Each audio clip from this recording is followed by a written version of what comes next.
Hi, Soman. You're back. Yee! It's crazy because there's been this lapse in time. Everyone thinks this is continuous, but if you look carefully in the last episode, I had no hair. That's right. I re-listened to the episode and you were like, I got a haircut. And I remember thinking, I have no memory of that. We're officially back 6 weeks later, and this is the first time where we're actually recording very sort of contiguous with the week. Like people are going to hear Yeah. this in a matter of, I get a hours. lot of complaints from my close friends about these podcasts. One, nice of them to listen. Two, they keep saying, can you actually make it catch up in time? Because this is frustrating listening to you several weeks ago. Well, now they get their wish. You are listening to this a mere hours after recording. So how do you feel being back? I mean, we're going to get into all that stuff in Yeah, today's I episode. mean, I will say I'm really excited to be doing this again. Obviously, the podcast, we script this, we talk about it, we put a lot of effort into it. It's not work, Yeah. but I still really enjoy getting to chat with you, and I find that it's a real nice injection of writing joy into my weeks, which when we're not on the road, we don't really get to have. It's just very solitary. So to have this every single week, once or twice a week, This is it's our our therapy. yeah, it's our therapy. It's really nice to be back. I am kind of trying to shift back into real life, but we're going to talk about that in Oh, the we're gonna in get the we have topic. a But lot to talk about it, and the fact that you went from the bliss of Europe to America. So so let's begin.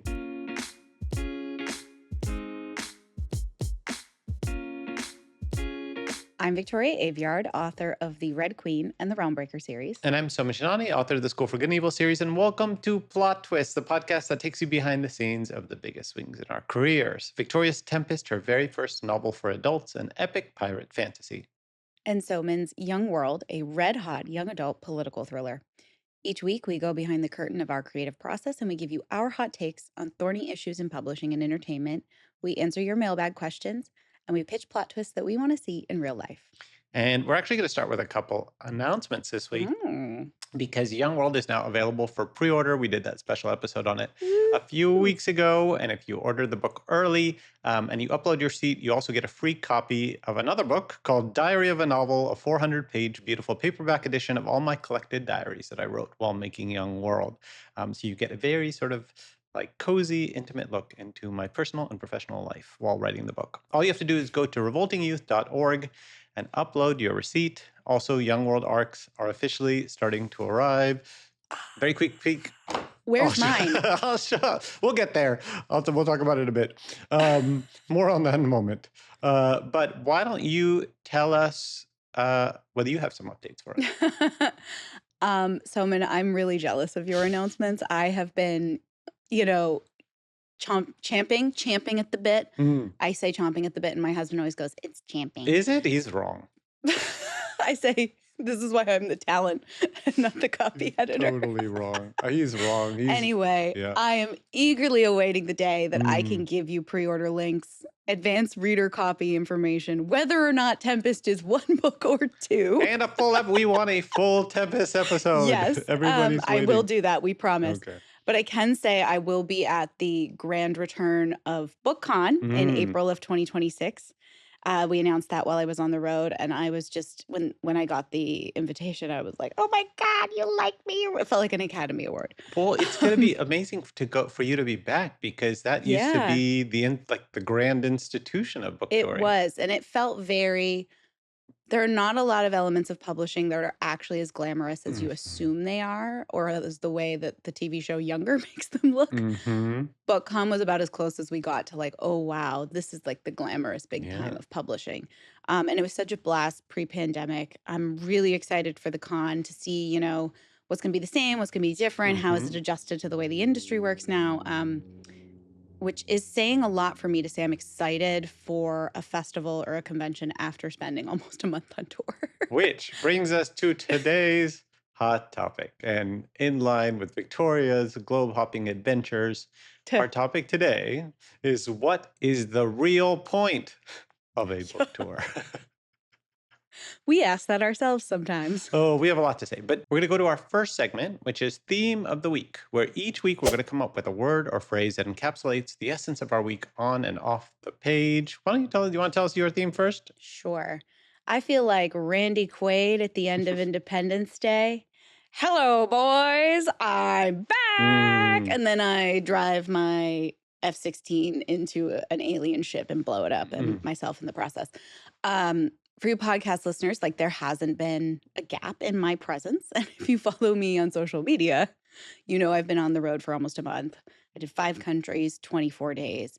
And when I came home from the tour, Tempest, the third draft, was due to copy edits almost immediately. I mhm, had like 7 days to recover and get a draft turned around. Luckily, I'd been kind of chipping away at it on the road.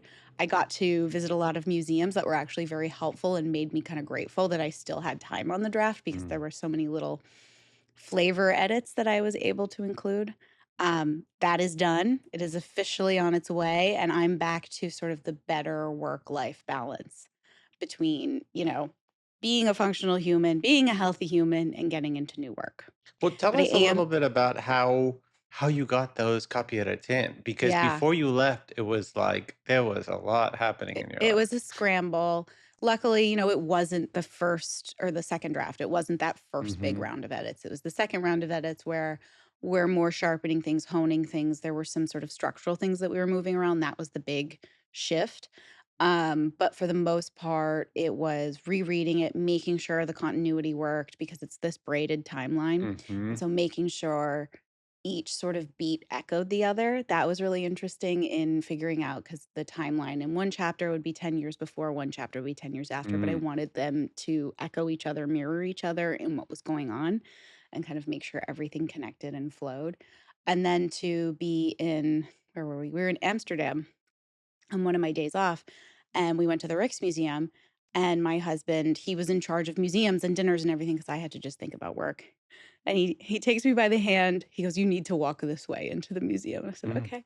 And we walked into a hall, a special exhibit. It wasn't there all the time. A special exhibit of the Dutch Naval Museum's collection of model Oh ships my god. from every era of sort of naval navigation, maritime history. And I saw these pictures. It looked as cool as it sounds. My jaw dropped, my heartbeat quickened, and I was a pig in shit Mm, for the next few hours. And he was very, very kind to just kind of follow me through these rooms of model ships and pistols and muskets and sabers. I was just mm. sort of like, this felt designed for me. Yeah. And he made a lot of Tylenol jokes. Hold on. Help me RFK out. Jr. Tylenol. Oh, yeah, yeah, yeah, Yeah. yeah. Ugh. So that was actually very, very helpful. We went to a maritime museum in Amsterdam, after that, a maritime museum in London. And I was just taking notes pretty diligently the whole time. Mm. And there were a couple exhibits I went through, actually, pirate exhibits, where I walked through. And by the end, I was like, huh, I didn't learn anything new, which was actually quite validating because I was like, Yeah. oh, wow, If I you knew all you those knew things your shit. already. Look Yeah, at yeah, me. yeah. Not to say like I know any real deep history, but I thought that was very, very helpful. And again, while I had wanted to have the draft back before I left, it turned out to It be a actually good turned thing out that to be I a good didn't. thing. This rewards your desire to cede control, or my desire for you to cede Shut control up. I don't need and to to hear follow the I don't laws need of to the learn a universe lesson. instead of your own. What about you? What's your theme for the Oh week? God, mine is. It's funny. It has the same sort of energy of yours, but Yep. in a more chaotic way. Which is mine is it's on now. It's like we're in it. I feel like all year I've been waiting for October to come, and it's here. And I was afraid for the tidal wave, and I'm officially like in the undertow. um, Swim to and the side. Oh, I wish I could. But it's in that kind of great way where your adrenaline's going and like you're kind of excited to be alive because like everything's happening at once and you can't have distractions. You can't waste time. You just have to go. And if you're going to make everything happen. I mean, the main driver is I'm hosting the SmackDown for Y'all Fest in November, Which again is um, not required and of not you. required. And it's so not required, and yet it's opening once again with an insanely ambitious opening number. which has to be ambitious because I do this every 2 years, and every 2 years I have to up the ante. And really, this has to be the last time because Yeah, there is someone sitting in the front row with a clipboard being like, 2 years ago, Soman did a better job." that's me. That's the other half of You're me watching the feeling that game way. footage. So we've been in rehearsals. I'm in such pain, from these 2-hour rehearsals we're doing. And I feel like my chiropractor is going to fire me. And I have two younger backup dancers that are also dying. So it's not just me, but I'm also having a lot of fun. There's something in it in that it reminds me of just like writing a book in some ways where you have this Mm, like that's fantastic true. vision that you want to bring to life. And it seems impossible in what we want to do, which Yeah. is, you know, without spoiling everything, it's 12 songs, 8 numbers. Sorry, 8 songs, 7 costume changes, 12 minutes. It's just like 200 insane. visuals. I wrote my entire Substack diary this week about the fact that I don't think I enjoy a creative Mm, project unless there's the risk of public humiliation. Like yeah. there has to be this huge risk of failure for me to even undergo it. I don't know why that is. I can't just write something that I know I'm going to succeed at. There has to be this incredible danger attached to it. Um, and it's how I write all my crazy books, and I guess it ties into how I'm putting on this show.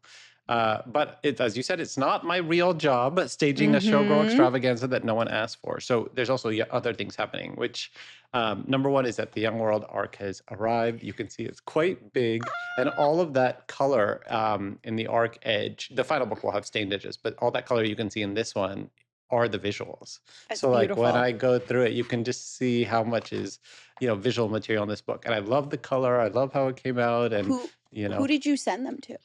I Who's on this the is the list? crazy part is that they rushed 100 copies to the American Association of School Librarians in St. Louis this past weekend. So Well, I could give out 100, and I stole one without really telling anybody. But otherwise, there are no others. Like they haven't printed any others.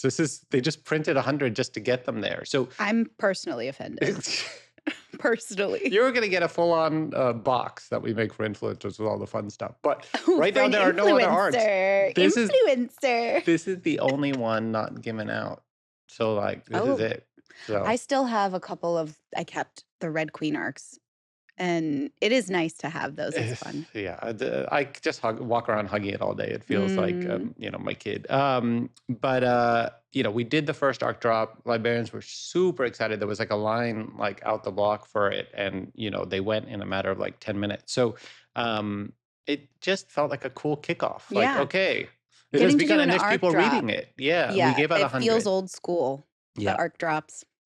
So there are people officially reading it now. So we'll have to see what they think. What do you do in this moment when people are reading it? Because I know you and I are like, we like the feedback. We want to know how it's landing. Are you checking, is like NetGalley, or are you just kind of like checking Goodreads? I think because it's school librarians who are getting Mm-hmm. it, it's just slightly a different, in a way, like the feedback is what they think of the book is not so relevant necessarily. It's more like, Mm. would they recommend it to their students? Like, how Right, do they see right, it? right, So right. it's a different audience. I would Yeah. love for them to love it, but the book is also quite renegade. So Yes. we'll have to And they will see. know best what works for students. 100%. I mean, the feedback we were getting just from them looking at it and all the visuals and everything is they felt excited that it was a book that they could just hand to any kid without feeling gate kept by the level, Mm, by like, okay, this is too many words. This is too like it right. just felt like an like easy book for all of them to Yeah. recommend. And there's something to be said for designing a book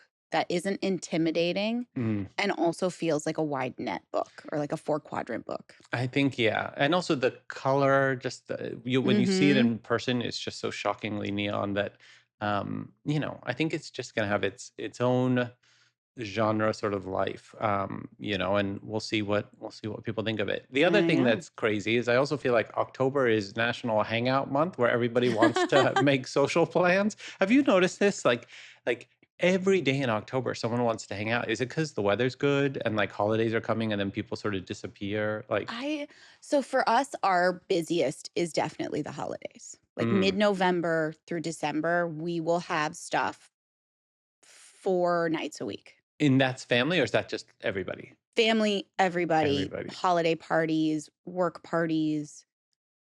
But I love the holidays in LA. LA at the holidays is my favorite because it's quote our version of cold. Mm, It's clean. The air is very crisp because it's raining now, so it's nice. And the city gets all decked out, mm. and all the tourists leave, and it's just the people who live here. I think October is National Hangout Month for the gays. Mm. Oh, and you know Because what? That makes sense because you guys get very busy. because I think the gays then go deal with their families and become like buttoned up gays for November and Yeah. December, and in Do you, October, do you go to Florida for the holidays? I do. Well, for Christmas at least, As Yeah. soon as I moment it turns cold, I'm in Florida, I don't mind. Like my parents live in Florida too. They come to me for the holidays because my husband works on Christmas. But Florida at the holidays, though, there is something fun about Christmas lights around a palm tree. It's great. Yeah, Just go to the beach and feel like you cheated I Earth. know. And your family is so much fun. And all I can think is the food is going to be so good. Well, let's talk about what's going on this particular week Yeah. in October with our goals for the week, where we try to set some milestones, and next week we can see how we did. Now, let's go back 6 weeks in time to your goals, and let's see where you are from six Yeah, weeks ago. Okay, tell us I about those know. goals. It was interesting even looking at those because I thought, wow, that was another person who wrote these My God, goals. yeah. So the tour and the draft took up so much of my energy and my anxiety and like my list making. So Mm, to have those off my plate, I'm now sort of like, what do I worry about now? And I'm mm. sure I'll find something. Don't you worry. Yeah, yeah. Um, so my first goal was like to finish a certain amount of chapters in the edit draft. It's done. The edit Yeah. draft is out of my hands. This is the draft I'm actually sending to my parents who have been Okay. harassing me to want to read. I might remove a chapter or two for my dad. Yeah. But my mom will then call to ask for the racy bits. So you know what I might be like? Here you go. Don't talk to me about it. What percentage do you think this is now of the final book? Like, how much will Very, this very match? close. We're in copy edits. My editor is doing one last like breeze read to Mm, make sure there's nothing else that she's like bumping on because mm. I did add, if you are on my TikTok, I added another battle to the Oh book. my God. You're gonna hate me again. I added a 5,000 word sea Oh my battle. God. More battles. Is this in addition to the grand battle? No, I can't talk about things. I can't talk about things. I will cease my Eventually, questioning. we're going to have a "You Ask Me All the Questions You Want to Ask Me About Okay. Tempest" episode, and it's not my fault that I can't talk about things. It's not my fault, That episode's I going to be say. our highest rated episode. People are just gonna be like, "Whatever, Victoria, we're done." All Um, right. Tell us more. Another goal was talking to my editor about certain notes. While I was on the road, one of the cool things is I stopped in both London and New York, so I was able to meet with both my UK editor and my US Mm, editor, which usually living out in Los Angeles, there's not a lot of interaction that I get face to face. There's nothing like getting together in person. yeah. There's nothing. And I feel so supported by this editorial team. And sort of as artists, you talked about this. Like we do edge between the ultimate vanity and the ultimate anxiety. At least I Mm-hmm. do. And you talk about like the public humiliation of it all. You can't do it without the risk of that. Yep. And so I feel like that's the line we walk. I think, at the same time, I when I'm thinking, I'm so good at this. Oh my God, I'm so good at this. And then, oh my God, this is horrible. In the same Who, off in the same hour sometimes. yeah, yeah, in the same sentence. And it's nice to have someone hold your hand a little bit and say, yes, this is good Mm, and we can make it great. yep. I believe in you. I validate you. I think this can go to the distance. I'm proud. I always struggle with making sure that I'm like pleasing everyone and Mm, making sure that, my books are hitting the goals that there might be for the team. And to hear, we feel really good about this. It's always a nice little, yeah, like a yeah, yeah. sticker for the teacher's pet a little bit. And It's now funny that when you say that. I don't even know if I think that way ever. I do, is this a woman thing? It might be. I feel like if it converges with their goals, I'm like, oh, see, my goals were right, and therefore Mm, you have converged upon the correct goals. And if they yes, diverge, I yes. still stubbornly hold to mine. My goals were right. No, it's Mm, the children who are wrong. mm, Um, and then my last goal was like prioritizing movement. And on this tour, it was actually a bit different from the usual tours that we do, where I had quite a lot of time in a lot of my locations to sightsee. I had days off, mm, which we usually don't get that often. and my Energizer Bunny husband was present. So my steps for the last month were insane. I topped out at 27,000 steps on my one full day in New York Oh City. my God. That's I awesome. know. I know. But that was partially, I met up with my niece at 7 a.m. and I was working New York Comic Con until 10 p.m. Oh my God. But it was really cool to do New York Comic Con because it's in the Javits, and all it did was make me like so excited Mm. for BookCon. Well, also because I feel like you haven't done Comic Con in a long time.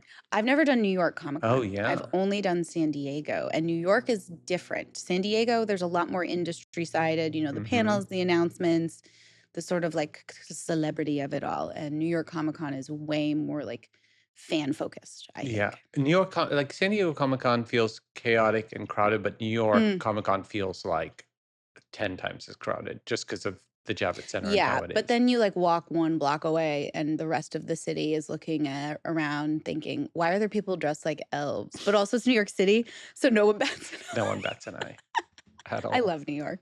Oh, tell us about your goals for this week. Okay, my goals for this week. I'm finalizing some of the art for Tempest Mm, to have just for art, like our visuals on our end, either like cover or art in the book, and then also for other fun things. That includes making sure the map makes sense with everything I've written. I made the map very early in the process, so I was referencing that as I was writing, but I want to double check and make sure nothing's like out of place or I mentioned an island was here when it's actually here. And we're doing something really cool with the map that I have never gotten to do before, and I'm mm. excited about, and everyone's gonna open the book and be like, "Of course you did this, Victoria." I can't wait. But also the pirate flag, like the Mm, main pirate flag I'm designing. And I wanna give some attention to my Substack this week and include, like, tour-related posts, some behind the scenes, some photos from the road, and then also, information on, like, my tour hero travel products and my mm. tips for intense travel. Because I got a lot of questions from people being like, "What shoes are you wearing? How do you deal with the jet lag?" Like, I find those kind of things very interesting. I love any kind of content about that, so I might as well put out some of my Also, own. you hide things from me because you posted this thing with this magical skin fixer that gives you an Oh. instant facelift. And I was like, what is that? Why? I told you about the red Oh! light mask. And then you were giving My new yourself, face, my yes. microcurrent. Uh, Sponsor me, new face. I want one now too. So that's going to be my Yes, week's you got purchase. me on that refrigerated bacteria spray, which I immediately quit. I don't think that works. You say that now. And I don't plan this week to take much time off from writing works, even though I just turned in a draft. Usually I try and take a little bit of a breather, but I Mm, will be jumping right into what is coming after mm. Tempest. And yes, I have been home from tour for a week plus. The laundry is done. The laundry is folded. It isn't put away.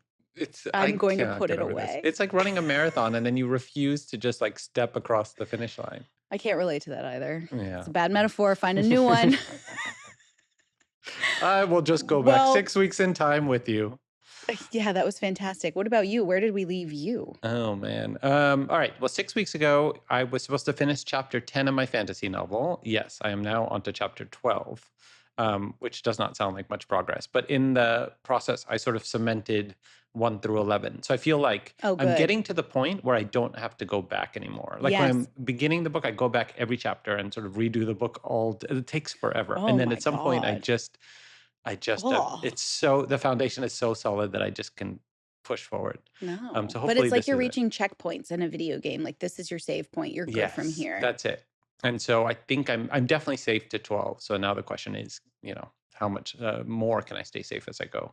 The second one is, oh my God, it was to prepare the Coach Alpha lectures. That's a long time ago. Yeah. How is that going? I They haven't got gotten any updates. it was everyone got so excited at the school that it got moved, essentially got acquired by the school and moved to in-school assembly. So I'm going to do a series of them in spring for the entire school. Oh, wow. How do So you scale that? I don't know. So the interesting thing was originally it was just going to be like an event for, probably like 40 or 50, like an intensive workshop. And this is going to be like for 600 kids at a time. So I'm going to have to figure out how to sort of do it. I mean, the other interesting thing about it is I workshopped it at a school in Wisconsin Mm. that had me come up for a school visit for their high school. And I did sort of a hybrid young world / Coach Alpha workshop where I talked about getting them engaged in the world, sort of, which is the theme of this book, and also getting away from AI to be able to tell their story and to be engaged in a world that isn't purely virtual. And so I Mm, think I found the magic recipe for a combined Young World slash Coach Alpha school visit, which would okay. sort of make the basis for the Young World tour. So I think I'm going to try that for the visits I'm going to do for the big in school assemblies for the 600 kids or whatever is 2 days before Young World comes out.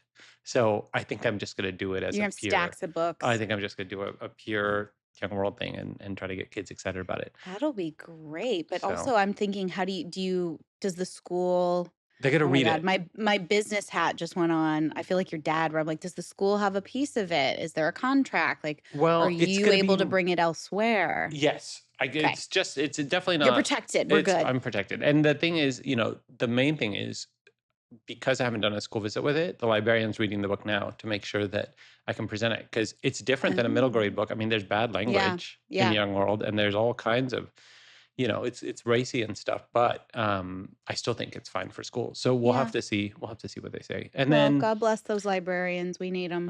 Then the third thing was to make headway on the SmackDown opening. Yep, we're getting there. We're a couple weeks away. I will be front You're row. gonna be from. You're gonna be part of the opening, Ugh. which people find out as Not we get dancing. closer. Don't you No, guys no, no, worry. no dancing. That unfortunately is no one will join me with that. And then the fourth one was to launch Young World pre-orders. Yeah, we're up and away, and you can order it right now. So the goals for this week: number one is I'm going to New York every other week. Both for just kind of Young World marketing planning stuff and also for SmackDown rehearsals and prep. So Was too much, it's Soman. every other week. So I just have to like manage all the travel going Do up you to know the November flight attendants on the St. Louis to what is it, Newark route? to I go to LaGuardia, and yeah, Oh, at this point I nice. sort of New LaGuardia. Delta. The other thing that's crazy is I heard that British Airways is starting a St. Louis to London direct flight, and I was like, who's It's taking that just for flight except me? you. Oh It's my a private God. jet. It's just me. Can we do a little London trip together? Yeah, I did get a little bit of a lecture where I was told, I cannot do a tour that long again ever again by the hubby. by my husband. Yeah, yeah, yeah. I hear. He's like, we're gonna have to talk about things if you start doing that more often. I know. Mine is not thrilled when I travel also. Mm. The second one is okay, I'm gonna tell you a story. I have to go to Miami to accept an award from my high school. It's an alumni award that I Oh did my not ask God. for and did not exist. But I think they're using it to start Arts Hall of Fame at the high Oh, school. And so originally, I don't have time to go. Honestly, there's too much going on. So I said I can't go. And then I went down, and my brother's like, "You have to go because your niece and nephew go to this school, and they're going to come and they're going to introduce you, and you have to show up." And whoa. my mom's like, Bribe. "He doesn't really have to go. He's busy. Let him do his thing." And my brother's like, "The kids will feel bad and they'll look bad in front of it." And my mom's like, "Now you must go. It's like winning the Nobel Prize."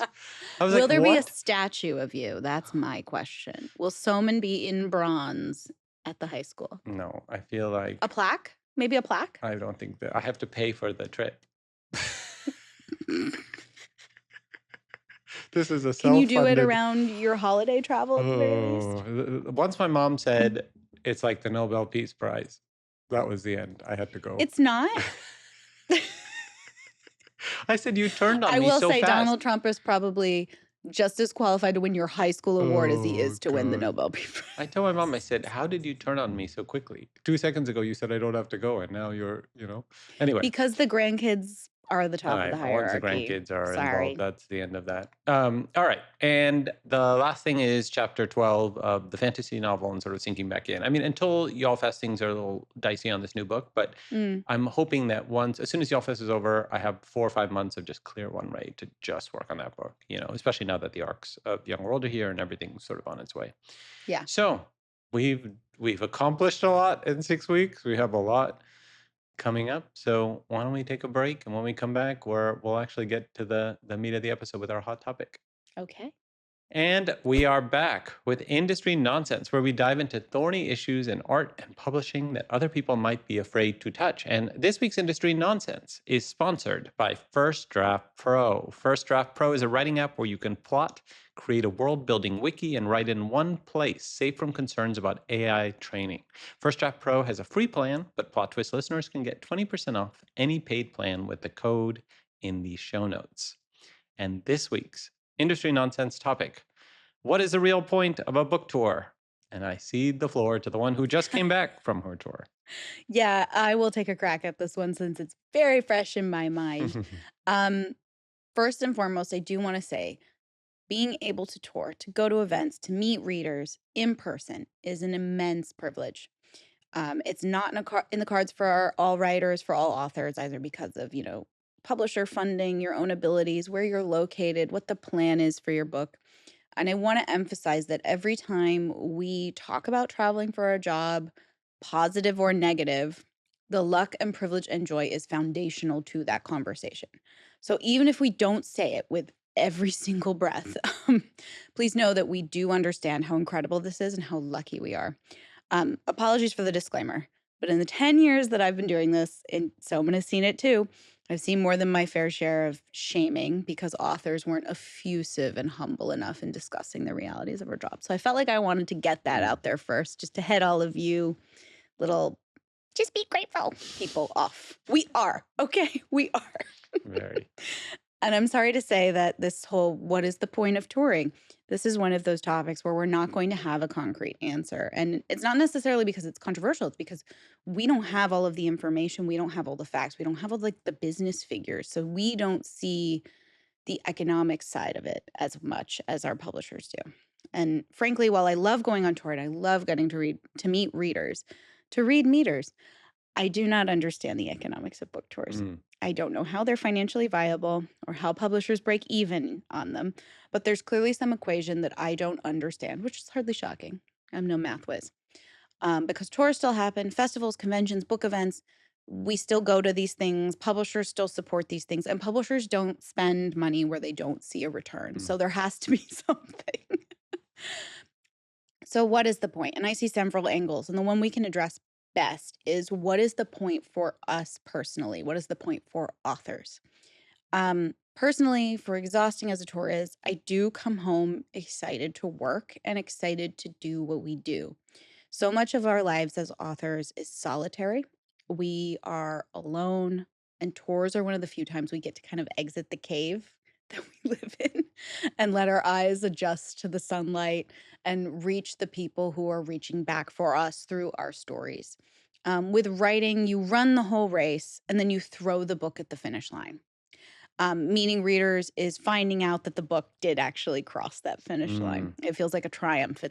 It's just as tangible as the first time that you hold the finished copy of your book. And personally, I'm always thinking about myself as a teenager and what it would have been like to go to a book event and meet a real author when I was that age. I never got to do any of those things. My very first book signing I ever went to, I was my 21st birthday, and it was George R. R. Martin for Dance with Dragons. And then my second book signing ever was my own. So I didn't go to a lot of book events. And that really helps ground me when I'm tired or I'm jet lagged or I'm on fumes. And I just think, what would have this have meant to me? I want to make it mean something to the reader in front of me and give them everything I can, because you're kind of giving it back to yourself too. You're like closing this loop of healing. So the big point for me is to refill the well, to connect, to close that loop between who I was as a teenager and who I get to be now. Similar to my chats with Soman, it's a little bit like therapy.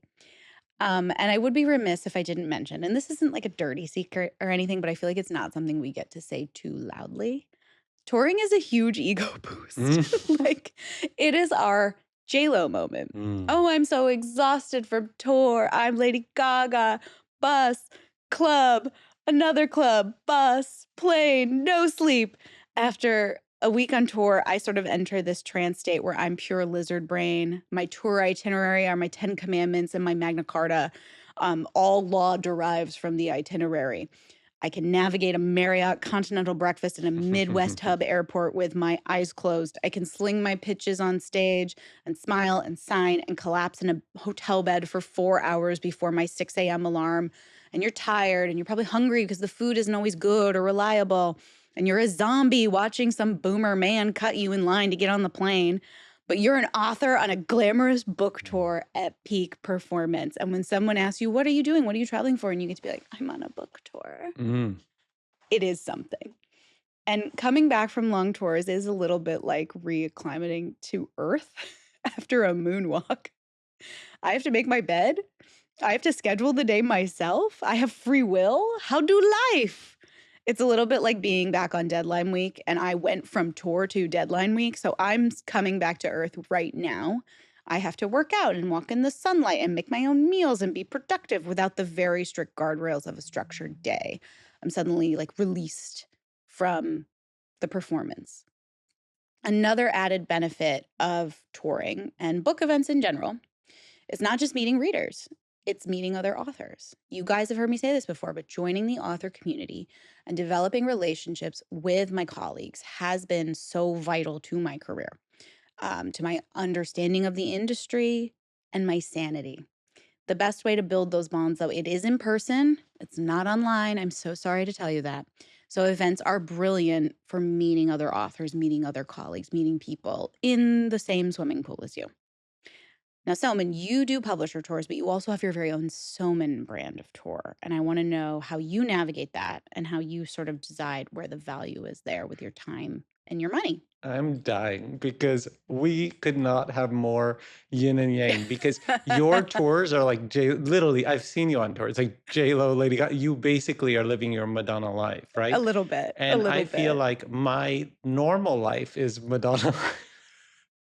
Like Ah, my got it. day-to-day life is being Madonna and J-Lo and pretending I have a trainer and I have to go to tennis and get my sleep and drink my green juice and oh, where's my assistant? You know what I mean? Like I act like J-Lo in my So, life. okay, so I become normal you on tour and you Yes, become but my tour is so absolutely different because, you know, up until Young World, they're based around middle school visits. So mm, it is brutal. It's like I've done over 500 school visits on School for Evil tours, and it's like running oh, for president of tweens with no private jet, and your competition is Minecraft and Fortnite. And every day I get oh, up at 5 a.m., I try to work out, I eat quickly, I hop in a car, and then I do school visits, 3 school visits a day, each lasting for 90 minutes. Then I do a public event at a bookstore death. to more tweens.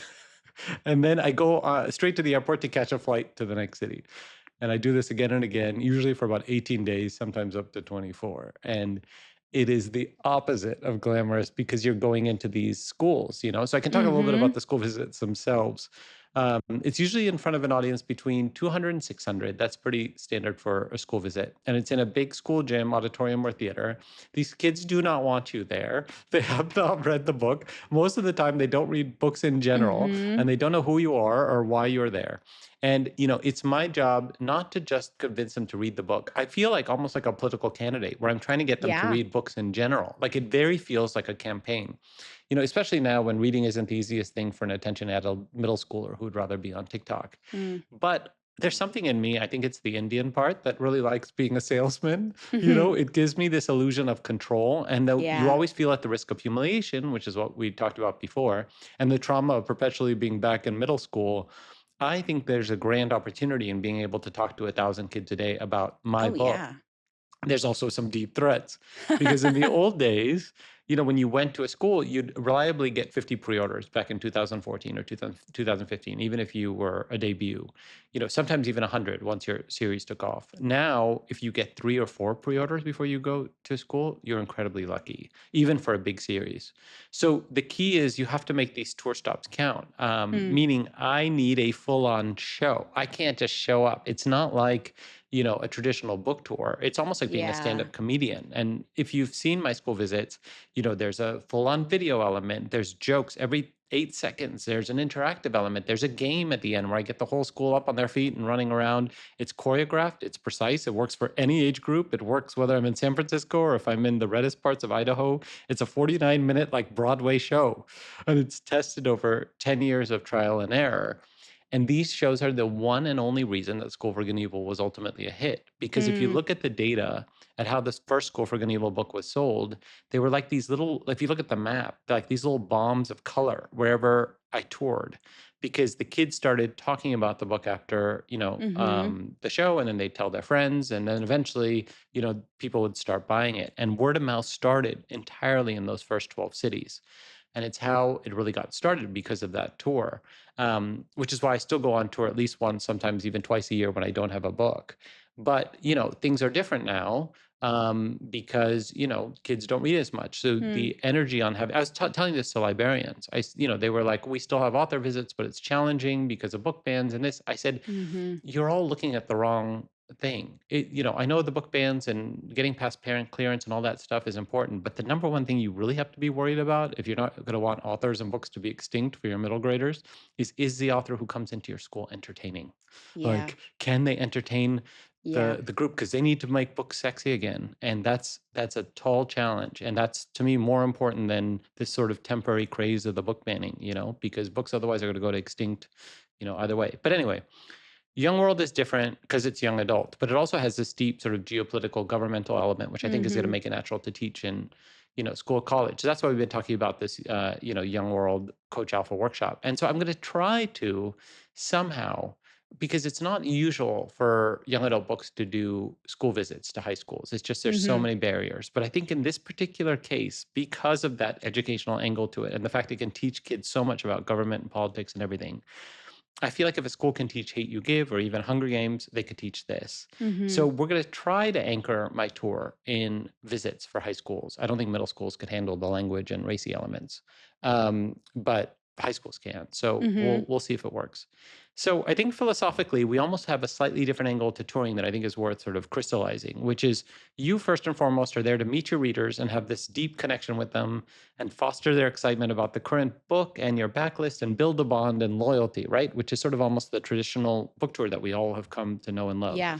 Mine is to venture into the jungle of reluctant readers or readers that haven't read my book and try to jazz them up about me and the book and get them to crack it open. And the only way I can do that is by having these big groups of non-readers. And I need a full auditorium and I need 49 minutes. Which is why any publisher that works with me knows that touring is an essential part of the marketing budget. So I think it's important for any artist that's listening to this now, whether it's books or music or whatever kind of art you want to make, I think it's important for you to make the distinction whether you're a Victoria or whether you're a me in terms of how you want to Mhm. service your book. Whether your priority is meeting your readers or your listeners or your, if you're a painter, your spectators or whatever, and building that bond of loyalty that will serve you through the rest of your career, or whether you're out there being a road tour salesman, drumming up new readers. Yeah. You ideally want to do both, but I think in truth, one of these has to be your main calling. And I think you're very unique. There are very, very few authors I can think of. It's more common in the middle grade space, but still not very common, Mm, who can do what you do. And what I was thinking as you were talking is it's the difference between what is the draw. Is it the content that's the draw? For me, it's the content. People are not really coming to see me, they're coming because they like the book. With you, you are the draw. You are the show. You are the one who's got the flash and the pizzazz. And I get to just kind of sit there and be like, here was my path to publication. The few times I did do school visits on my first few tours with Red Queen, and I remember after those were done, I was sort of like, "Guys, I don't think that was worth anybody's time, and I'm not good at this." mm. They would ask, "Do you have your visual element? Do you need to plug in the PowerPoint that Yeah, you yeah, brought?" And I'm yeah. like, "The what?" I carried the dongle. I have my laptop. I Yes, have all yes, you the did, flash and drive. Oh, yeah, the yeah. the only types of school visits that I thought were really valuable, not just in terms of like selling a book, but in just connecting were the smaller, I'm speaking to the writing club, I'm speaking to the fantasy club, I'm speaking to kids who have already sort of bought into the content Mm-hmm. versus the kids who are sort of the empty slate who I can then, do my little show for versus I get up on that stage and they're like, "What kind of car do you drive?" Yeah, Just like, yeah, yeah, "Okay. yeah. You don't wanna hear about any of this, do you?" But I was just so unprepared for those tours, and I'm kind of while it's always nice to meet readers, especially young readers, with YA, you now have the added factor of half of our YA readers are not young adults themselves, they're not in Mm-hmm. schools. Yeah. So I think there's that element too of it's just not worth it to go into these spaces where you're missing half your audience versus an event at the bookstore at 7 p.m. where everybody can show Can up. come makes total sense. I mean, the other interesting thing is this. I want to get to two different questions for you. One thing that Jason Reynolds told me is, early on, is he's like, when you're doing middle grade, you're not selling the book, you're Mm, selling yourself. He's like, yeah. you got to make them like you. He goes, I go into there and sometimes I don't talk about the book at all. He's like, I just am there to tell them my story and make them believe in me. They'll get to the book, but first they gotta, which I think it starts as a sort of middle school philosophy. The Yes. question I have for you is, you know, because when I go into a crowd, not in a bookstore, but in a school, it's homogeneous. When you were on tour, what were your demographics of an average stop? Like when you went to a bookstore or like an event? Oh, young women. Mm. And I was in Europe, Northern Europe for a lot of it. So it was mostly young white women too. I actually had a reader in New York at Comic Con who was probably a 30 something guy. And he came up with Realm Breaker and he's like, I know I'm not really part of your demographic. I hope this isn't weird. And I was like, dude, this is so fun. Like, it's okay. Yeah. Like, you're fine. And also, this is probably my most four-quadrant book. And these books are not coded for one gender or Hmm. the other. I write books for everybody. I would hope that I always want more guys to read my books. I think guys should read more books by women. So thank you so much for coming. But I feel like there's this societal pressure on men and young boys not to read, that reading is female, that it's like a feminine coded But activity. they're reading it. There's, the number of men and guys who've read Red Queen. We know this because when we did the, Meet Yeah. Victoria calls for Red Schools, we had so many guys on those Yeah. calls, but they're But that's just, also private. That's not waiting in it's line 100%. for, quote, Yeah. a girl book. Yeah. I find that very interesting too. And I'm always so heartened when I see posts from guys reading in female, quote, female spaces. I think that's so cool. But yeah, the demographics are always different. One thing you said that I really keyed into was the idea that you have this illusion of control. Mm. And so you approach events the same way I approach social media. And social Yes, media yes, gives yes, me that yes. illusion of control. If I just hit the right button, if I write the right thing, if I use the right sound, I can help my book move along. And you have the same with your events, but I think yours actually do help things move Well, because along. I feel like in person, I know the energy, I know the response, Yeah. I can feel their reaction. I feel like social media, you understand. There's something about you that you've always understood when you put something out, how it's being received, what's happening. You understand the algorithm. To me, it feels Sometimes. so Lately, I'm alien. beginning to realize like I'm not understanding it as much Hmm. anymore. And we're going to talk about this when we do an episode on toxic fandom. Yeah. But I think there's something to be said for like, oh, when lines are crossed and you didn't even know there was a line, and now suddenly you're in a space you didn't know you were in, you're in a conversation you didn't know you were in, and that's always very weird. I do have Yes. a question for you. Tell me. And the what you were saying about Jason Reynolds saying you got to make them like you. Mm. He doesn't run into this because he is just such a deeply cool guy. Yeah. But I always think when we're on panels and you have that moment where you're like, "Oh, this person is straight up pandering to the audience to get claps and whistles, and they're gonna mention like, I loved this XYZ thing,' so that everyone can go, Yeah, "Yay!" yeah, yeah, yeah, yeah.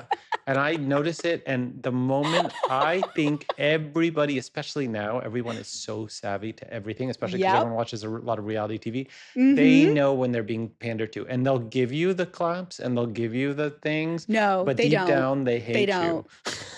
No, they don't. They want you to We've die. all been on that panel where some gut buddy has a sound bite that they're like, Yeah. "Oh, I'm gonna say this social justice thing and get a lot of I claps." can't do like any kind of pandering, condescension, patronizing, no matter what. I don't care if I'm talking to third graders. I'm always going to be me. Yes, there's a showgirl Yeah. aspect, but it's me doing the Right. showgirlness. Right.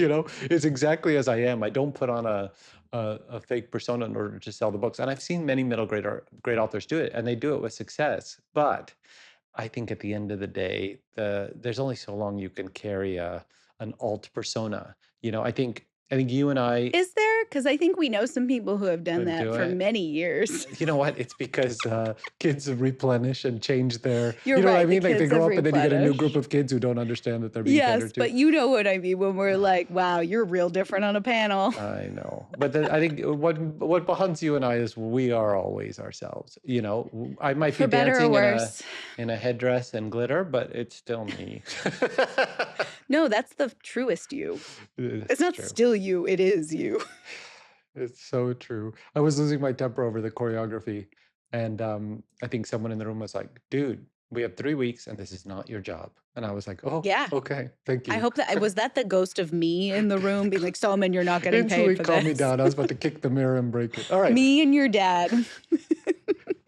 As I hear my dad and the mirror breaks and falls everywhere and curses us all with bad luck, we are going to take a break and we will be Okay. back with Reader Mailbag. And we are back with Reader Mailbag, where we answer two of our favorite questions from the week. These are really interesting. You're going to have to take the Yes, lead on both. Okay, number one from fine. Clara. How do you decide on a character's physical appearance? Because every contemporary book I read has every single one of the characters looking like a Pinterest face model, which adds to beauty standards feeling deeply unrealistic. You're Yes, up. and I totally agree with you. I will say, and this isn't just directed at you, Clara, I would just say avoid AI generated art. Fan Mm, art, book art, whatever. All of those faces, you're absolutely right. They do look the same. They're uninteresting, they're uninspired, and yes, they are warping our concept of beauty. They're really annoying. I am on social media and I am swiping as fast as I can every time I see generic hot guy, generic hot girl. mhm, They look exactly the same. The wigs just mm. change. So you definitely should just gravitate towards real artists and real work to help you picture your characters. I do think if you're relying specifically on the text, you're always going to get a less idealized version, I think, because you're going to be projecting your own images into it. Mm. So if you avoid those AI images, they're not going to affect your psyche as much. Mm. That's a really good point. I mean, I would Mm, also add that I think it's a product of genre. You know, mm, romantasy at its heart is starting with romance first. So there's going to be the intention of creating desire in the reader. But I think if an author does things right, they can create beauty out of idiosyncrasy versus convention, mhm. you know, and that comes down to specificity of details and how they come across in all five senses as a character. You know, it's also important to note how characters react to their own beauty. You know, Sophie in the School for Good and Evil wasn't necessarily the most beautiful girl in the world, and that was clear, but she thought she was. And Mhm. I think the boys found that captivating. So I think it's Yeah. important to have characters have a relationship to their own looks. I think something you and I are also cognizant of is that readers will always have their own projection that may not exactly match ours. I just posted a reel about the male main character in Tempest having blonde hair, and there were so many comments of people being like, "That's nice, but we'll take it from here." I'm just not going to imagine him that way. And that's also very fair. Like you can just have your own mental projection Yeah. of the character. Yeah. There's definitely characters I've read and heard something about and been like, nope, not going to include that in my mental image. I was reading this book that is super canceled now, even though I love it. Can I say the book title or am I going to get canceled? I'm What's debating. the title? Captive Prince. I love it.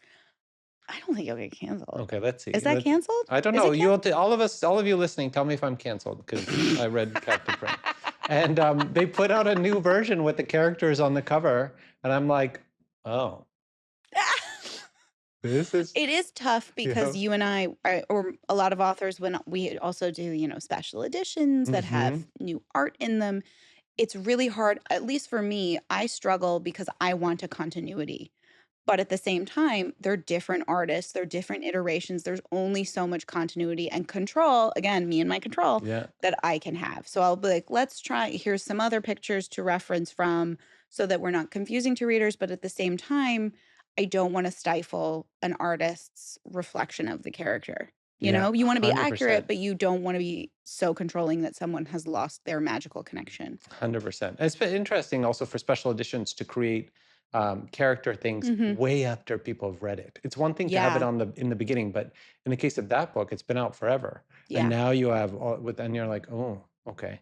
All right, let's go on to a second question. And this one has officially stumped me. I have nothing to say. From Olivia. Why You do just passed both of these to me, this one Soman, is, just so you I know. honestly, zero from the peanut gallery here. Why do fantasy authors feel the need to add in fantasy contraceptives before spicy scenes? The main character is always like, I'm glad I remembered to turn thrice under the full moon last month. It kind of takes the reader, or at least me, out of the book, says Olivia. Oh, okay. Well, I kind of think this goes both ways. Mm, Personally, for me, and it depends on the story, the world, the established rules, and the kind of character, I might be taken out of the work if there isn't a nod to mm, contraception. It's a question I would have in the moment. I did write a moment of someone taking contraception into Red Queen after two characters consummate their relationship for the first time because I wanted to establish the existence of reproductive choice in the world. And I wanted to remove any potential thought or like theories that a particular character might get pregnant over the course of the book. mm, So it does come down to personal taste of the author and the reader. Sometimes they align, sometimes they don't. But for me, I'm like, what is the herb? What mm, tea are they brewing to make sure something doesn't happen? Or if it's a character who is established as super, super savvy, incredibly smart, who is going to take care of themselves, I may not have the question because I might already assume, oh, they've done something. mm. In the case of Olivia's question, she asks as if it's quite prevalent. Do you see it all the time? I don't I it depends. I've seen it some places and I've seen it others. I always appreciate when I see it. I Mm, will say that. Because then this brings us into world building. It is an added layer of a small piece of world building that does heavy yes, lifting. yes, yes, yes. It tells you a lot about So many parts I of the like I world. like those things because I would naturally have the question. If you don't have the question and you want to get right to it, maybe that's why there's like, oh, I don't want this speed bump. Yep. If you would like to submit a question to our reader mailbag, Godspeed, what comes after those two questions? They're Email good it. questions. Email it to mail@plottwistpod.net, PLOTTWISTPOD.net. And now for our next segment, plot twists we want to see in the real world this week. All right, well, I'll tell you mine. I pitched this in my Substack a few weeks ago, but I'm really convinced by it 100% now, which is I think if they're shutting down the government for this long, they should also shut down Wi-Fi 5G and all telecommunications too. So for the period of the shutdown, we are completely free from our digital life. Instead, we have to call people on landline, send faxes, and meet people in person. And maybe beepers are allowed, and that's it. And you can go back to 1997 when everything was wonderful and bliss, and The Fifth Element was in theaters, and I would go every single night for weeks. And when they reopen the government, we can go back to our techno hell life. But in the meantime, we get a much needed human shutdown. And this was inspired by the fact that at the Milwaukee airport, when you get through security, there's a giant sign that says recombobulation area where you Most get to, airports have that. oh, I want one like everywhere. I want one like psychically. I do like it. I want it everywhere. I want it in my house. So I, I agree we need a psychic recombobulation. I will say, a lot of people would die if your twist happened. why? Like, I'm just thinking like the medical system would collapse. The reliance that we have on You call on Wi-Fi your on phone. You're just like Soman, 911 with the little finger. Soman, You do the just rotary thing. your twists are beginning to reveal that you're more like a Gru character, like a weird supervillain. And I one love day we're him. all gonna wake up and there's gonna have been an electromagnetic pulse that went through the world and has destroyed everything. And you're gonna be sitting in your apartment like, it worked. Because you just want us to go back to It's true. 1997. Anything to get back to 1997. Oh man. All right, keep Well, going. anyways, but this shutdown, like the last shutdown under the same administration, Mm, travesty. Thank you to TSA and air traffic controllers. We appreciate you. We've both been traveling quite a lot, and it's getting worrisome. And we're appreciative of everyone who's going to work without being paid. mm, My twist: when I was overseas, there was a lot of talk about strikes, which are fairly common in Europe and well executed and effective. I think Americans need to get better at striking. I mm. know the landscape is different. This is my personal twist. Let me live. I Yeah. want us to get better at striking. Well, I feel like the energy is there. In So France, they strike when like the eggs are bad. And you know what? They're right. Oh, to all have a little bit of the French genetic code in each of us. Hmm. All right. And now we are on to our last segment, And our best the segment. beloved Pup Twist. In honor of the one and only lady who lit up my life for 2.5 wonderful years, you're going to meet Nala. And if you're on YouTube, you'll want to switch over there right now, if you're not, who belongs to listener Katrin. And Katrin says, tell us about Nala, Victoria. This is my Labradoodle lady and reading buddy Nala, who very much likes to sit on me when she feels like I have taken her spot on the couch, and also gives me a reason to leave the house, same, and take her for a walk that benefits both of us, same. As Nala sniffs every blade of grass, I can let my mind wander and think about the plot twists I want in my own stories. And there's a really, really sweet photo of Nala included with the special editions of Realmbreaker in German with the beautiful edges. These But are Nala is amazing more pictures. beautiful. Nala looks like a wise old woman. Nala has a quest for us all. I will say I have a very similar relationship to my dog as you do to Nala, where the walks, I know they're good for me. I actually commented this to my husband earlier. I was like, it's so nice she makes me get out of the house. But I also use the walks as time to brainstorm and think and like write in my head. So we are on a wavelength. Could you guess what breed Nala is?